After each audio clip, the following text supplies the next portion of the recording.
ഇപ്പോൾ നൽകാൻ കഴിയുന്ന ഒരു പ്രധാനപ്പെട്ട വാർത്ത, ഖാലിസ്ഥാനികൾക്ക് കൂട്ടമരണം നൽകിക്കൊണ്ട് യോഗിയുടെ പോലീസ് ഉത്തർപ്രദേശിലെ ഭിലിപ്പത്തിൽ നടത്തിയ ഒരു കൗണ്ടർ അറ്റാക്ക്.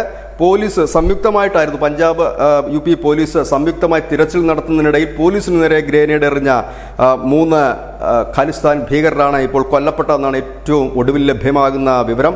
ഇവരുടെ പക്കൽ നിന്ന് 2 AK സീരീസിൽ പെട്ടുന്ന തോക്കുകളും പിസ്റ്റളുകളും വെടിയുണ്ടകളും പോലീസ് കണ്ടെടുത്തു.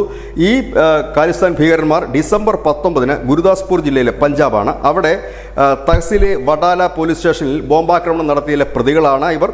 ഖാലിസ്ഥാൻ സിന്ദാബാദ് എന്ന് പറയുന്ന സംഘടനയുടെ നേതാക്കളാണ്. കഴിഞ്ഞ കുറേ കാലമായി പഞ്ചാബിൽ ആക്രമണം നടത്തുകയും പിന്നീട് അവിടെ നിന്ന് ഒളിയിടം തേടി ഹിമാചൽ പ്രദേശിലേക്കും ഉത്തർപ്രദേശിലേക്കും ഉള്ള ഒളിയിടങ്ങളിലേക്ക് ഈ ഖാലിസ്ഥാനികൾ നീങ്ങുന്ന ഒരു പതിവുണ്ടായിരുന്നെങ്കിൽ ആ പതിവ് തെറ്റിക്കാൻ തന്നെയാണ് യോഗി തീരുമാനിച്ചിരുന്നത്. അതിൻ്റെ ഭാഗമായി ഉത്തർപ്രദേശ് പോലീസും പഞ്ചാബ് പോലീസും ചേർന്ന് സംയുക്തമായി കഴിഞ്ഞ കുറേ നാളുകളായി റെയ്ഡുകളും മറ്റും നടത്തി വരുന്നതിനിടയിലാണ് ഇപ്പോൾ ഒരു ചെറിയ ഇടവേളയ്ക്ക് ശേഷം UPയിൽ പോലീസ് എൻകൗണ്ടർ നടന്നിരിക്കുന്നത്. അതിൽ 3 ഖാലിസ്ഥാൻ ഭീകരർ കൊല്ലപ്പെട്ടു. കൂടുതൽ വിവരങ്ങൾ ലഭ്യമാകുന്നില്ല.